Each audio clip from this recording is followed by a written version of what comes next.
The morning was still beginning when Rogerio, a 52-year-old truck driver, entered the luxurious imported vehicle dealership Imperial Motors in Sao Paulo. The sun was already punishing his faded cap, and the dust of the road still marked the folds of his shabby jeans. He wore an open flannel plaid shirt over a white t-shirt, heavy oil-stained boots, and a simple backpack slung over his shoulder. As soon as he crossed the automatic glass doors, all eyes turned to him, not from admiration, but from strangeness and judgment. The cars on display there, Porsches, Maseratis, and Lamborghinis, glowed under lighting designed to create an atmosphere of exclusivity. And in that almost sterile environment, Rogerio clashed like a drop of grease on white porcelain. Across the room, Marcos, the sales manager, chuckled muffled at the sight of him. He turned to his colleagues and commented sarcastically, "Look, another one who got lost looking for the used truck yard." While the other salesman laughed, a wealthy customer, in a beige suit and gold watch, looked at Rogerio as if he were an intruder. The truck driver walked with firm steps to the center of the store, where a matte black Maserati was in the spotlight, slowly turning on a platform. Rogerio then asked a salesman who was passing by, "Good morning. I wanted to know more about this one, the Ghibli Trofeo. It's for my son. He passes the entrance exam next week." The salesman didn't even stop. He just pointed with his thumb to the back of the store, saying disdainfully, "The people are in the back. This one costs more than your whole truck, buddy." The phrase sounded loud, fierce, and humiliating. The receptionist bit her lips, trying to hold back her laughter. Another employee even whispered, "There are people who don't even know where they step." Rogerio stood still for a moment. He did not respond. His face hardened, but his eyes showed no anger, just a cold record of every word heard. He looked at the Maserati once more, as if recording an image in silence, and then said calmly, "Thank you, young man. I just wanted to know. Have a good day." He turned and left, still hearing the muffled giggles echoing in the lobby. Outside, the sun hit his sweaty face. He took off his cap, wiped his forehead, and got into his old truck. But with a V8 engine and more road stories than all the oh-so cars in there combined, with a slight smile on the corner of his mouth and steady eyes, Rogerio started the engine and drove off. At that moment, no one had any idea who he really was, and that would be their biggest mistake. As Rogerio walked away from the Maserati, still with slow and dignified steps, manager Marcos approached, not to help but to make sure that the misunderstanding was resolved quickly. "Do you need anything?" he asked with an impatient smile, the kind of smile that only covers contempt. "I was just taking a look, young man. I thought this car was beautiful. I wanted to know more. So unfortunately, we don't sell by looking. You can visit the website or look for the used car store there on the marginal. Here, we work with exclusive vehicles, on demand, and with approved payment, you know?" The tone of the last sentence fell like a dry punch. Rogerio took a deep breath, swallowing the bitter taste of humiliation that was beginning to form. The eyes of some customers, sitting on Italian leather sofas, were raised to watch him. Some frowned. Others laughed discreetly as if they were witnessing an entertainment scene. For them, that truck driver was a poorly placed extra on a luxury stage. "These cars are imported, my lord," Marcos reinforced, now crossing his arms. "They cost between $800,000 and $2 million. And usually those who come to buy them doesn't arrive with the smell of diesel, you know?" The silence was cruel. Even the receptionist, who initially seemed friendly, now exchanged glances with another salesperson and typed something on her cell phone, probably a little joke in some WhatsApp group. It was the kind of judgment that was not shouted, but felt in the eyes, in the smiles, and between the lines. Marcos then concluded, lightly tapping Rogerio's shoulder as if he were a security guard indicating the exit. "But don't worry. Everything will be fine. Alone. This place may not be ideal for you today. Agreed?" Rogerio remained silent, not because he was weak, but because he knew very well the kind of people he was dealing with there. I had seen that before in other places, in restaurants where they didn't give him a table, in banks where he was treated as just another one. But that morning there was something different, a kind of humiliation that hurt not only for him, but for everyone who has ever been measured by the cover and not by the content. He looked at the younger salesman, who was watching him from the corner of the store, visibly uncomfortable with the whole scene. The boy didn't say anything, but he didn't laugh, and that was already something. "One day we'll meet again, young man," said Roger, looking Marcos in the eyes calmly. "And when that day comes, I hope you remember me." Marcus laughed, disgusted. "But, of course, you're going to bring your resume to the car wash, right?" Rogerio smiled, a short, direct smile, almost prophetic. And then it was gone. Behind him, the showroom shone again, but that morning would never be forgotten by those who witnessed it there. Little did they know that they had just dismissed the new owner of the store. When leaving the dealership, Rogerio did not punch the door, did not shout, did not rebut any insult. He wasn't the type who needed a scene to be noticed, because for him, dignity was always more valuable than status. The morning sun was beating down on the hot parking lot as he reached his pickup truck, an old vehicle on the outside, but with a turbocharged engine and tires changed days before in his own workshop. Like almost everything in Rogerio's life, it seemed little, until someone sees inside. When he started the engine, he looked in the rearview mirror and saw the same salespeople as before, now with their arms crossed and giggles on their faces. The same look of superiority that he had seen hundreds of times on the roads, in the gas stations, in the offices that treated him as invisible. But at that moment, instead of anger, he felt something more powerful, a strange calm, as if he knows that the story is not over yet. The kind of calm that only comes when you're sure of who you are and what it is capable of. Inside the truck, he pulled out his cell phone and opened a conversation with a name saved as Dr. Salgado, Acquisition Grupo Norte. Typed, "We can move forward with the purchase. Close with them today. Tomorrow I want the paperwork on my desk." And he schedules a visit there early.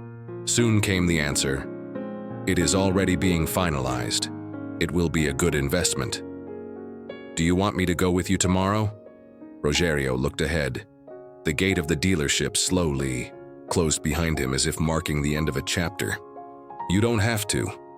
This part I make a point of going alone." With a faint smile at the corner of his lips, he engaged the reverse, turned the steering wheel and headed towards the concrete skyline of the city with the same firmness of someone who knows every pothole in the road and also every mask of men. Because Rogerio learned a long time ago that shouting his greatness was never necessary. He preferred to let attitude speak for him, and tomorrow, in that same showroom where he was diminished, he would return not as a customer, but as an owner. But no one there had any idea. Still, the next morning, the Imperial Motors store opened, like any other day.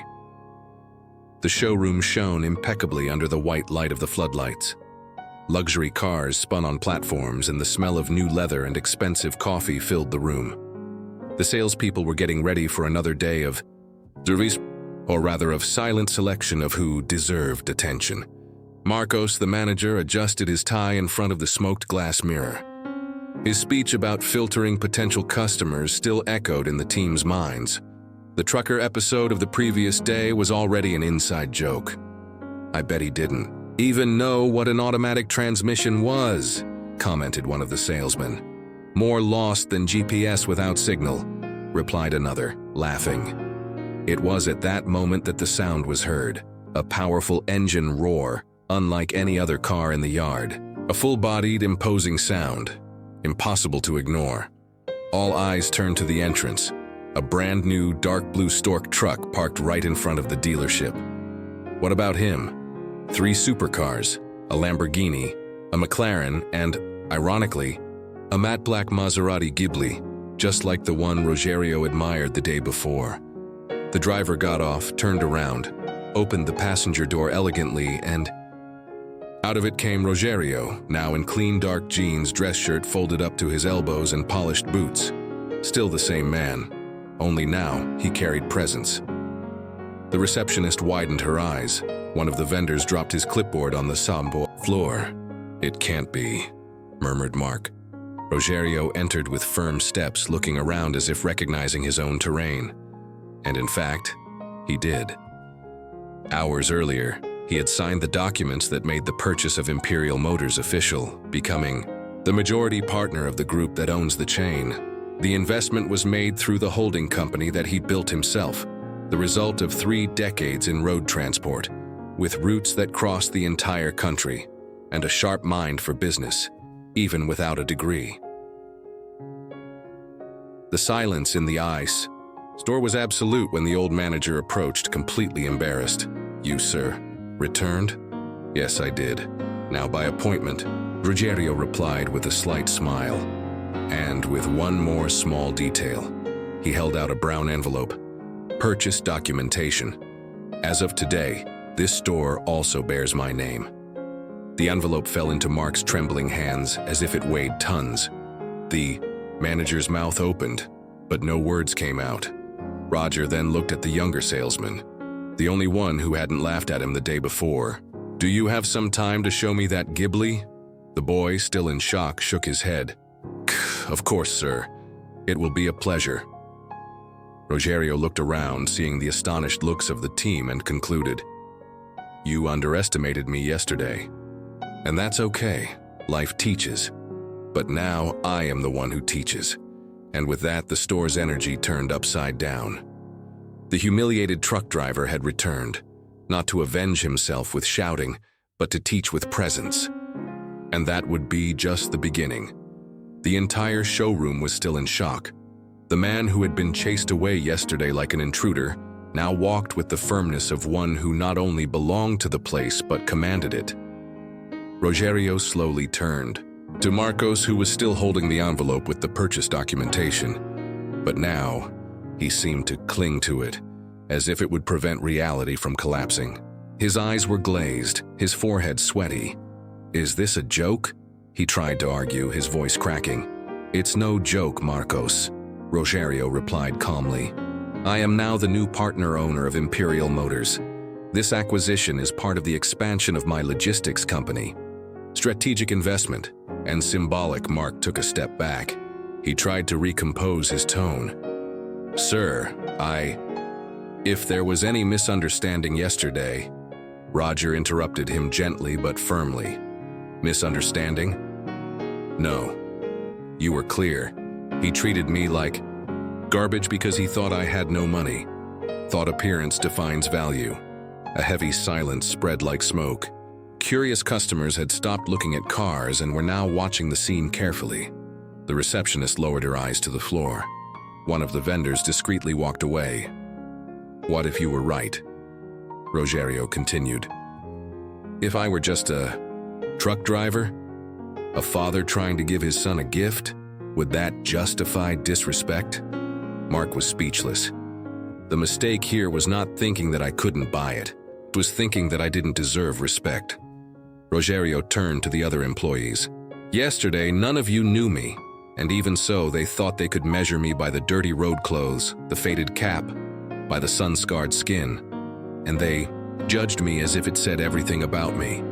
He paused, and then he added, "But that doesn't say anything." "Which says it all.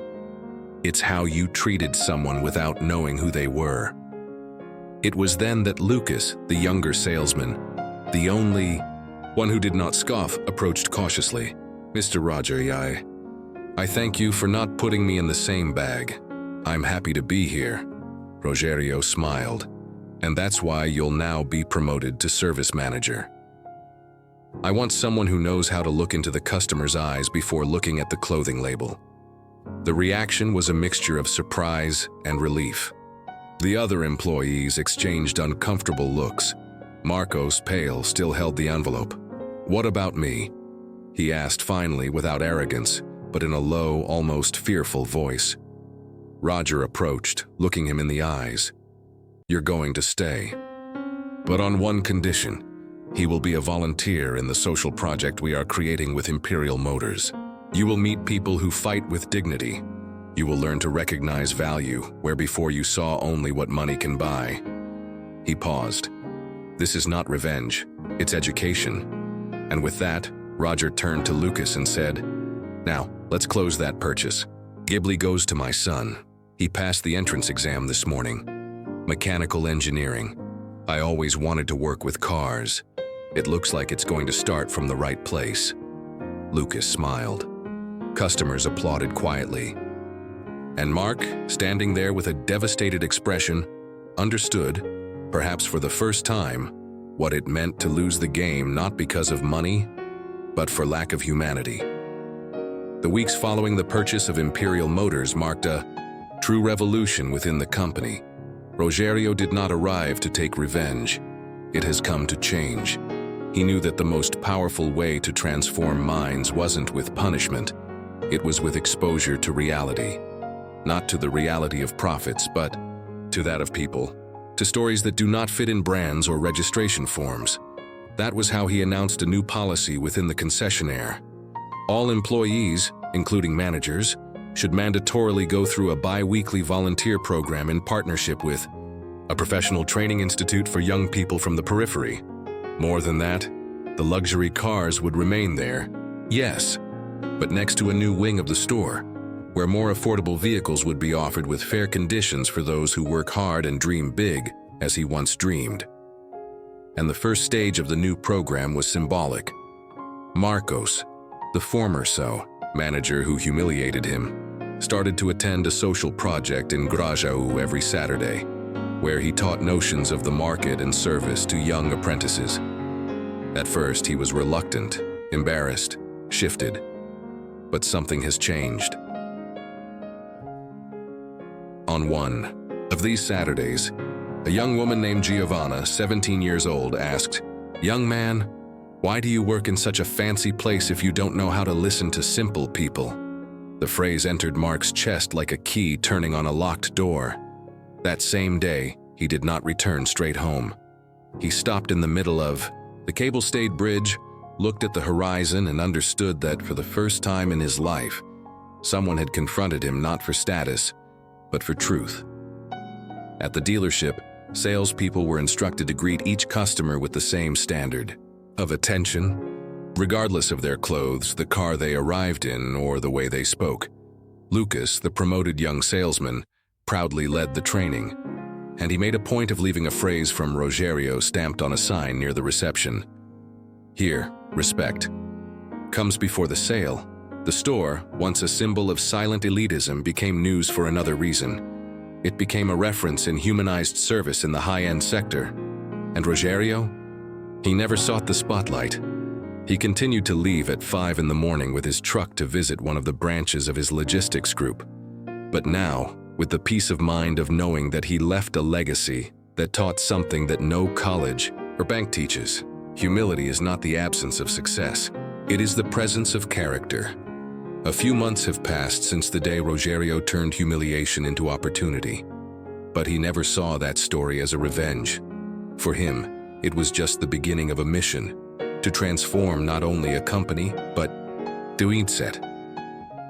The impact of his arrival went beyond the walls of Imperial Motors. Newspapers began to tell the story of the truck driver who bought the luxury store that humiliated him. But what drew the most attention was not the financial turnaround. It was what he did with power in his hands. The network has grown, yes. Sales increased.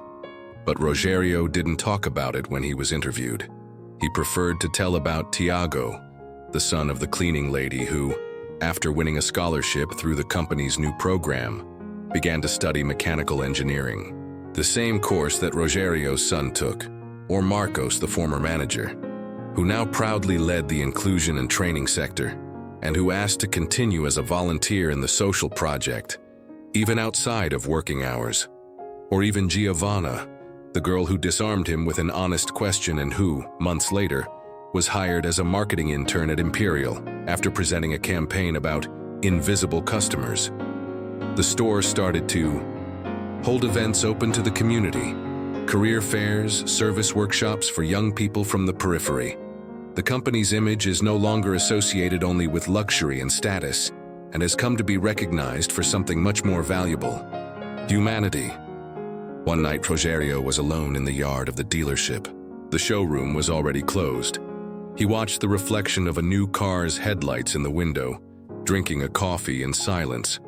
Lucas approached slowly, respecting that moment. "All right, boss?" Rogerio smiled, without taking his eyes off the reflection. "All right, I was just thinking." "In what?"